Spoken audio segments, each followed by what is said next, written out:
Hi guys, स्वागत है आप सबका आपके अपने YouTube channel ambition in mind पर। और मैं हूं आपका दोस्त एमडी हबीब।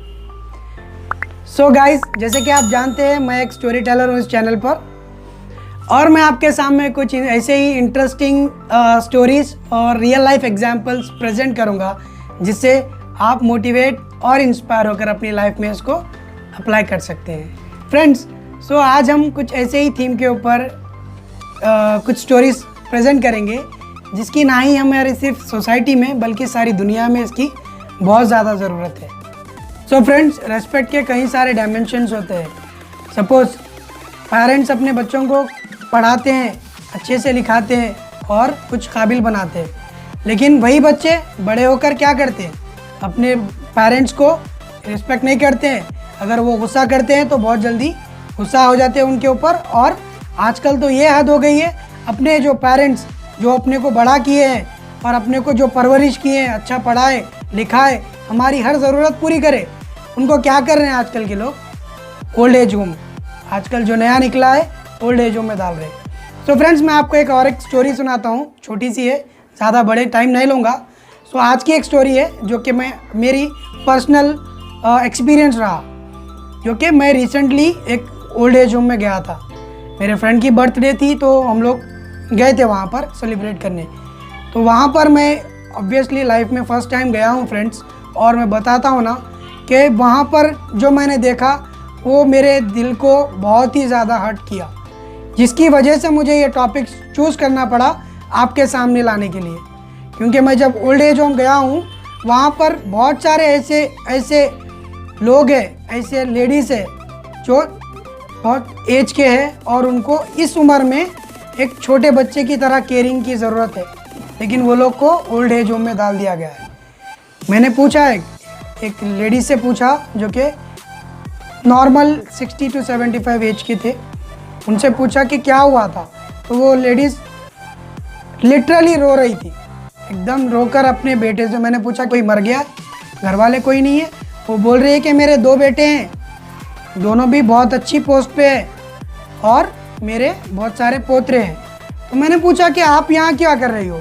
तो वो बोल रही है कि मेरे बेटे दोनों भी आउट ऑफ कंट्री है, बाहर है, मेरी बहू है यहाँ पर, और वो इसकी वजह से केयर नहीं कर पाई, मैं ओल्ड एज होम आ गई। उसने मुझे ओल्ड एज होम में एडमिशन करा दिया।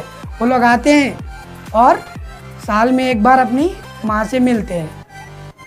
सो ऑब्वियसली मिल रहे हैं, लेकिन जब मैं उनसे बात कर रहा था, मुझे पता, मैं देख सकता था उनकी आंखों में आंसू थे।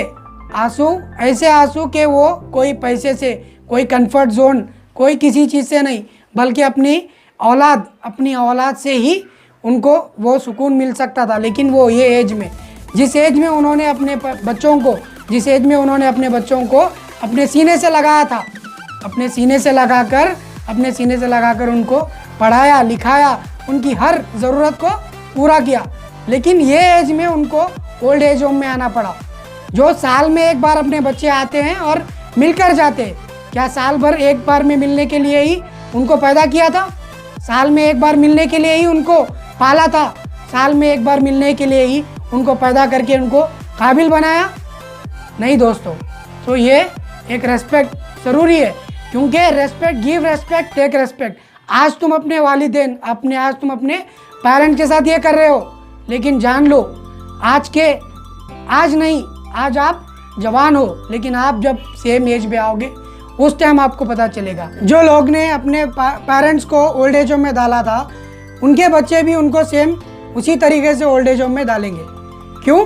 क्योंकि जो बच्चे अपने जो देखते हैं वही सीखते हैं।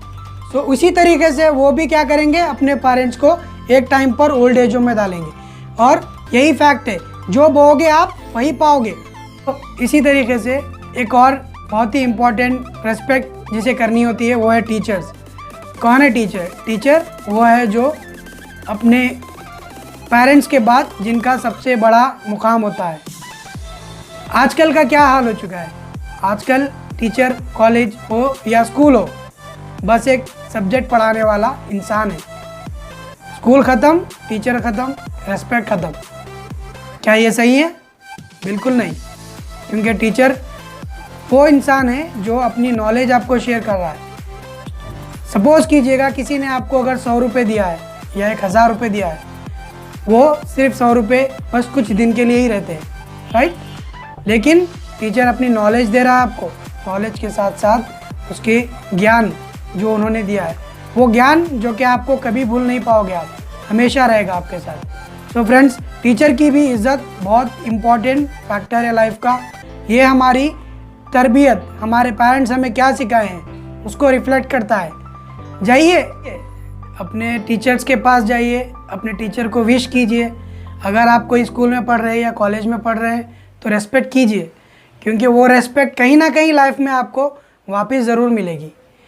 अगर आप अपने स्कूल से ड्रॉप आउट हो चुके हैं, चले गए और आपके टीचर से बहुत साल हुआ है, एक बार जाकर मिलिए। अगर आप एक बार मिल लेंगे ना तो आपको पता चल जाएगा कि कितनी इम्पोर्टेंस होती है। जो टीचर अपनी नॉलेज किसी को देती है और वो अगर उसी नॉलेज के हिसाब से उससे अगर आकर मिलता है तो वो खुशी और कोई नहीं, वो टीचर ही समझ सकता है। सो आशा करता हूँ कि आप अपने टीचर्स और जहाँ पर आप पढ़ रहे हैं उनकी इज़्ज़त करेंगे। बिल्कुल आपको वो इज़्ज़त वापस ज़रूर मिलेगी। ना ही आप टीचर नहीं बनेंगे, बट लेकिन कहीं ना कहीं आप कोई काम तो कर रहे होंगे, वहाँ पर आपके जो टीम मेंबर्स है वो इज़्ज़त देंगे आपको, वो आपको एक्सपेक्ट करेंगे। तो कहीं ना कहीं वापस ज़रूर आएगी वो इज़्ज़त। और हमेशा याद रखिएगा, इज़्ज़त देंगे वापस इज़्ज़त ज़रूर मिलेगी।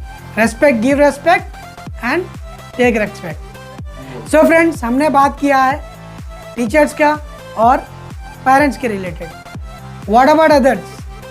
बिल्कुल दूसरों की भी वही सेम उसी तरीके से इज़्ज़त और रेस्पेक्ट ज़रूर करनी चाहिए। जैसे कि पड़ोसी, फ्रेंड्स, हमसे जो भी इंटरेक्ट कर रहे हैं, उनकी कोलीग्स, ऑफिस में colleagues, boss, teacher, sister, brother, ये सब लोग जो भी हमसे इंटरेक्ट कर रहे हैं, हमारा नेचर उनके लिए एक एग्जाम्पल होना चाहिए। तो चलिए एक और कहानी, छोटी सी कहानी, इससे हम और कुछ सीख सकते हैं। फ्रेंड्स, एक कंपनी में एक एम्प्लॉय था जो कि जिसका काम था रोज़ मॉर्निंग जाना और शाम में आ जाना। वैसे ही एवरीडे वो जाता था। केमिकल फैक्ट्री थी जो जाता था और काम कर आ जाता था। एक दिन ऐसा हुआ कि उसको ज़्यादा काम हो गया और वो लेबोरेटरी में उसको रहना पड़ा। ऑब्वियसली केमिकल का फैक्ट्री थी तो वो अपना काम कर रहा था। क्लोजिंग का टाइम आया और उसने ध्यान नहीं दिया और वो वहीं पे ही रह गया। और जो ऑब्वियसली सब स्टाफ चले गए थे। जाने के बाद जो क्लोजिंग स्टाफ रहता है उन्होंने कंपनी को जो गेट होता है उसको क्लोज कर दिया। आफ्टर सम टाइम उसको रियलाइज़ हुआ कि वो अकेला ही है और कंपनी का डोर क्लोज हो चुका है, जिससे वो बाहर भी नहीं जा सकता था। अभी उसको करना क्या होगा? वो चीखा चिल्लाया और बहुत ज़्यादा चीखा और चिल्लाया, लेकिन उसको कुछ रिस्पॉन्स नहीं आया। ऐसे ही थोड़ा सा वक्त बीता, जिसके बाद उसको सफोकेशन होना चालू हो गई। सफोकेशन ऐसी कि ब्रीथिंग प्रॉब्लम हो रही थी और वो वहाँ पर ही गिर गया, जिससे ब्रीथिंग का प्रॉब्लम हो रही थी और वो हैंडल नहीं कर पाया और गिर गया, क्योंकि ऑब्वियसली वो केमिकल कंपनी थी। सो लेटर, आफ्टर थोड़े समय के बाद किसी ने दरवाज़ा खोल कर देखा तो वो एम्प्लॉय जो काम कर रहा था, जो गिर गया था, वो ऑलरेडी वहाँ पर गिरा हुआ मिला। सो उसे हॉस्पिटल लेकर गया, जाकर एडमिट करवा दिया गया।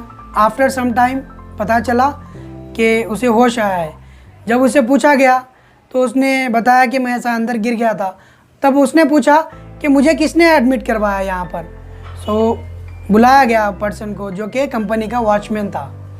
सो उसको पूछा गया कि आपको कैसे पता चला कि मैं अंदर था?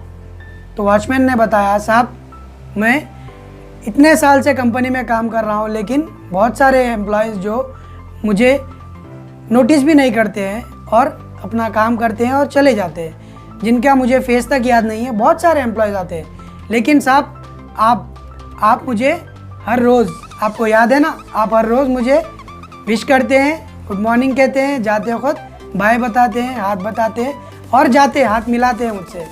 तो इसी तरीके से मैंने सोचा, मुझे याद था आपने मॉर्निंग तो विश किया था, लेकिन रात में नहीं विश किया था। जाते वक्त जब क्लोज था टाइम, उस वक्त आपने विश नहीं किया था। तो मेरे माइंड में आया कि कहीं साहब अंदर तो नहीं है। तो आफ्टर मुझे जब याद आया तो मैंने जब चेक किया तो बिल्कुल आप अंदर ही थे और फर्श पर पड़े हुए थे। देखे ना कितना काम में आती है रेस्पेक्ट। सो फ्रेंड्स, मोरल क्या मिलता है हमें इस स्टोरी से? बिल्कुल कि हम अगर किसी की इज्जत करेंगे कहीं ना कहीं, कभी ना कभी ज़रूर इसका फल हमें मिलता है। आज उसने सिर्फ वॉचमैन को, जिसे कोई देखते भी नहीं है, उसको वो हाय हेलो और बाय कहता था, हाय और हेलो की वजह से आज उसकी जान बच गई, वो जिंदा है। सो मोरल यही है कि रेस्पेक्ट ज़रूर करें हर किसी की, चाहे वो फ्रेंड्स, स्कूल या फिर आप जिससे भी इंटरेक्ट करेंगे, हमेशा एक छोटी सी स्माइल और हाय हेलो, बस इतना ही और कुछ नहीं। बिल्कुल आपका हर जगह, हर तरफ से आपका पॉजिटिव इम्पैक्ट रहेगा। इसी तरीके से एक और बहुत ही इम्पोर्टेंट जो रेस्पेक्ट की बात करते हैं वो है नेशन के लिए, मतलब अपनी कंट्री के लिए। मैंने थोड़े ही दिन पहले हमारे फ्रेंड्स सर्कल में से किसी को पूछा 26 जनवरी क्यों मनाई जाती है।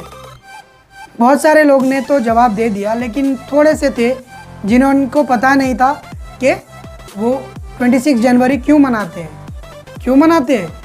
जब मैंने उनसे पूछा तो वो बोलने लगे कि पता नहीं, शायद कुछ हुआ होगा।